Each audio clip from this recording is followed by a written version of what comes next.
లడ్డూ వివాదంలో వైవి సుబ్బారెడ్డికి చుక్కెదురైంది. వ్యతిరేక కథనాలు, పోస్టుల మీద స్టే ఇవ్వాలంటూ వైవి సుబ్బారెడ్డి ఢిల్లీ హైకోర్టును ఆశ్రయించినటువంటి నేపథ్యంలో స్టే ఇవ్వడం కుదరదంటూ ఢిల్లీ హైకోర్టు స్పష్టం చేసింది. దీని మీద మనం పూర్తి స్థాయిలో విశ్లేషణ చేసుకున్నాం. ప్రస్తుతం మనతో పాటున్నారు ప్రముఖ రాజకీయ విశ్లేషకులు, ప్రముఖ సీనియర్ జర్నలిస్ట్ డివిఎస్ గారు. వారితో మాట్లాడదాం. సార్ నమస్తే సార్. నమస్తే. సార్, ఈ అంశం మీద మీ విశ్లేషణ ఏంటి సార్? అంటే రేపు 29కి ఏదో వాయిదా వేసినట్లుంది. ఇప్పుడు తన పైన వ్యతిరేక కథనాలు రాకూడదు, తన ఏదో ఇమేజ్ ఏదో డ్యామేజ్ చేస్తున్నారంటూ సుబ్బారెడ్డి, మరి జగన్మోహన్ రెడ్డి వాళ్ళ బాబాయ్, టిటిడి బోర్డు మాజీ చైర్మన్, ప్రస్తుత రాజ్యసభ సభ్యుడు, ఢిల్లీ హైకోర్టుకి వెళ్ళినట్టున్నారు. ఇక్కడ ఇష్యూ ఏంటి? ఇప్పుడు మనం తీసుకున్నట్లయితే అది కోట్లాది భక్తుల విశ్వాసం. అవును.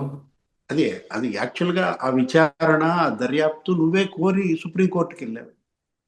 నాకు ఈ వ్యవస్థ మీద నమ్మకం లేదు, ఈ రాష్ట్ర ప్రభుత్వం ద్వారా జరిగే దర్యాప్తు మరి నాకు నన్ను ఇబ్బంది పెట్టేటట్టుగా సాగుతుంది, నా మీద కక్ష సాధింపని వెళ్ళాడు. అప్పుడు ఆయన సుప్రీంకోర్టుకి వెళ్తే సుప్రీంకోర్టు ఏం చేసింది? సిబిఐని ఆదేశించింది. ఏంటి ఇవాళ మీరు అటు సిబిఐ చేస్తున్న దర్యాప్తు ఇది, దానిలో సిబిఐ అధికారులు ఉన్నారు, సిఐడి అధికారులు ఉన్నారు, ఒక టీం అన్నమాట, ఒక 5గురితో టీం ఒకటి సుప్రీంకోర్టు ఏర్పాటు చేస్తే అది మరి ఆ తిరుపతి మహాప్రసాదం ఆ కల్తీ పైన విచారణ చేస్తున్నాను. ఇప్పుడు దీంట్లో ఈ కేసులో ఇరుక్కుపోయాను, దీనిలో నుంచి ఎలా బయటపడాలనా ఆయన పదే పదే కోర్టులకు వెళుతోంది. ఇప్పుడు ఎన్ని మాట కోర్టులను ఆశ్రయించారు సుబ్బారెడ్డి? మనం తీసుకున్నట్లయితే అతని పిఏ ఎవరు? చిన్నప్పన్న. ఆ అప్పన్నను విచారించే అర్హత ఆ అధికారికి లేదని ఒకసారి కోర్టుకు వెళ్ళాడు. లేదు, మళ్ళా బ్యాంకు లావాదేవీలు నా భార్యవి, నేను మరి ఇవ్వం అని చెప్పి మళ్ళా ఇంకోసారి కోర్టుకు వెళ్ళాడు.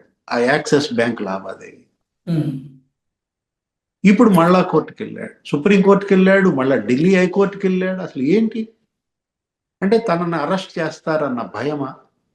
మొన్న ఆయన పిలిపించారు విచారణకు కూడా. ఎవరిని? ఇద్దరిని చేశారు. టిటిడి బోర్డు చైర్మన్లుగా చేసిన భూమన కరుణాకర్ రెడ్డి, వైవి సుబ్బారెడ్డి ఇద్దరిని విచారించారు. సుబ్బారెడ్డి విచారణ అసలు ఆయన ఏమన్నాడు? నాకు అనారోగ్యం, నేను రాలేను, మీరే మా ఇంటికి రండి అన్నాడు. వెళ్ళారు, విచారించారు. మామూలుగా కూల్గా ఏం సమాధానాలు చెప్పాడు, నాకు గుర్తు లేదు, తెలియదు, అది అధికారులకే సంబంధించిన అంశం, మాకు అసలు సంబంధమే లేదు. ఇద్దరు ఒకటే డైలాగ్, భూమన కరుణాకర్ రెడ్డి కూడా. ఏంటి సార్ అది? తెలియదు, గుర్తులేదు, మర్చిపోయాను. ఇదే అంటే దీన్ని అధికారుల మీదకి నెట్టేసి వీళ్ళు తప్పించుకుందామనా? ఇక్కడ తిరుపతి దేవస్థానం ఇవాళ పాలక మండలి చైర్మన్ గా ఇతను ఒక 3.5 ఏళ్ళు ఉన్నాడు, అతను 1 సంవత్సరం ఉన్నాడు. ఎవరు? భూమన కరుణాకర్ రెడ్డి. వాళ్ళు అడిగారు, ఏది ఇవాళ టీం సిట్ ఉంది కదా, సుప్రీంకోర్టు వీసినటువంటి సిబిఐ సిఐడి బృందం సిట్ ఏమని అడిగింది? బోలే బాబా డైరీ, విపుల్ జైన్, పామిల్ జైన్ వాళ్ళు మిమ్మల్ని కలిశారా లేదా? ఎందుకు కలిశారు? మీ ఇంటికి వచ్చారా రాలేదా? మీ పిఏ చిన్నప్పన్న, అతని బ్యాంకుల్లో మరి ఏ విధంగా 4,60,00,000 ఉన్నాయి? ఆ 4 కోట్లు ఏమయ్యాయి? ఎవరి ఖాతాల్లోకి వెళ్ళాయి? మీ యాక్సిస్ బ్యాంకు, మీ భార్య యాక్సిస్ బ్యాంకు మరి ట్రాన్సాక్షన్స్ ఇస్తారా? ఏదో కొద్దిగా ఇచ్చారు, వాళ్ళ భార్య ఇంకే అడిగితే ఇవ్వలేదు, ఇవ్వకుండా కోర్టుకి వెళ్ళిపోయారు. ఇక కోర్టు కూడా ఏం చేసింది? ఇవాళ అదే కోర్టు ఏమని ఇచ్చింది? సరే మీకు ఇచ్చినంత వరకు విచారణ చేయండి, మిగతా తర్వాత చూద్దాం అన్నట్టు. నువ్వు తప్పు చేయకపోతే నీ బ్యాంక్ లావాదేవీలు ఇవ్వడానికి అభ్యంతరం ఏంటి? అతను అసలు నా పిఏనే కాదంటాడు. ఎవరు? ఆ చిన్నప్పన్న. అది విపిఆర్ మీదకు దోస్తారు. వేమిరెడ్డి ప్రభాకర్ రెడ్డి పిఏ. జగన్మోహన్ రెడ్డి కూడా అన్నాడు, ఏంటి చెక్కుల రూపంలో ఇచ్చారు విపిఆర్ అన్నాడు. ఆయన ఫైర్ అయ్యాడు వేమిరెడ్డి ప్రభాకర్ రెడ్డి. ఏమని? చిన్నప్పన్న నాకు పరిచయం చేసిందే మీరు, వాడేదో లేదు, కూటికి జరగట్లేదు, కొంత ఎత్తో కొంత డబ్బులు ఇవ్వండి, నా దగ్గర లేవు అంటే నేనేదో మా సంస్థల నుంచి నెలకు 50,000 25,000 వచ్చేటట్టుగా ఏర్పాటు చేశాను. చెప్పింది ఎవరు? ఇప్పించింది ఎవరు? వీళ్ళే మళ్ళా వేమిరెడ్డి ప్రభాకర్ రెడ్డిని ఇరికిచ్చారంటే ప్రభాకర్ రెడ్డి తెలుగుదేశం ఎంపీ అంటారు. చిన్నప్పటికి డబ్బులు ఇచ్చినప్పుడు, ఇవ్వటం ప్రారంభించినప్పుడు నెలకి 50,000 ఎక్కడున్నాడు ఆయన? వైసీపీలో కాదా? ఉమ్. ఆయన వైఎస్ఆర్ కాంగ్రెస్ పార్టీ రాజ్యసభ సభ్యుడిగా ఉన్న వ్యక్తే కదా. అవును. అంటే ఒకటి ఇక్కడ మనం చూడాల్సింది, ఆ కొనుగోళ్ల కమిటీలో ఉన్నటువంటి వాళ్ళందరినీ కూడా విచారించింది ఇది. ఏది, ఉమ్. చెవిరెడ్డి భాస్కర్ రెడ్డిని మరి జైలుకి వెళ్ళి విచారించారు, మేడం అవును. ప్రశాంతిని కూడా విచారించారు.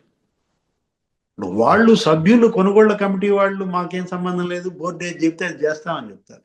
బోర్డులో నిర్ణయాలు ఎలా జరుగుతాయి, చైర్మన్ గారు మొత్తం చదువుతుంటారు. ఆ రోజు ఒక వీడియో కూడా నువ్వు చూసావు కదా, సుబ్బారెడ్డి ఏంటి ఆ ఆర్జిత సేవలు, అభిషేకం 5,000 10,000 చేయండి, ఉమ్. ఆ? లేదు ఇంకే పూజలు, ఆ?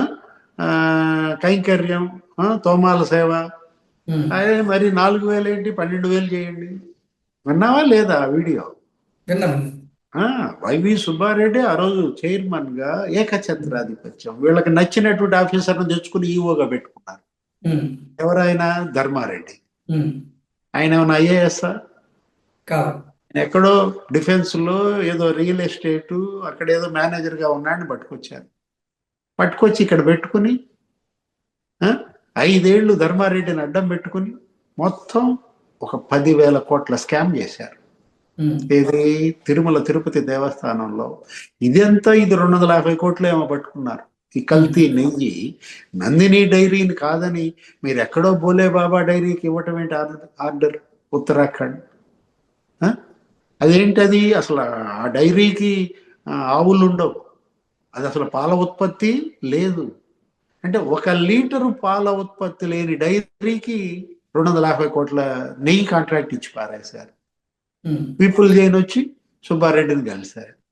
ఎంత చేతులు మారాయి. చిన్నప్పన్న పాత్ర ఏంటి, ఇవాళ అతను జైల్లో ఉన్నట్టున్నాడు. ఎవరు? చిన్నప్పన్న అరెస్ట్ చేశారు. అంటే ఇంకా అది నత్త నడకన సాగకూడదు. ఎందుకంటే ఇవాళ కోట్లాది భక్తులు రగిలిపోతున్నారు. నిన్న కూడా మనం చూసాం, ఉపరాష్ట్రపతి వెంకయ్య నాయుడు వెళ్ళారు.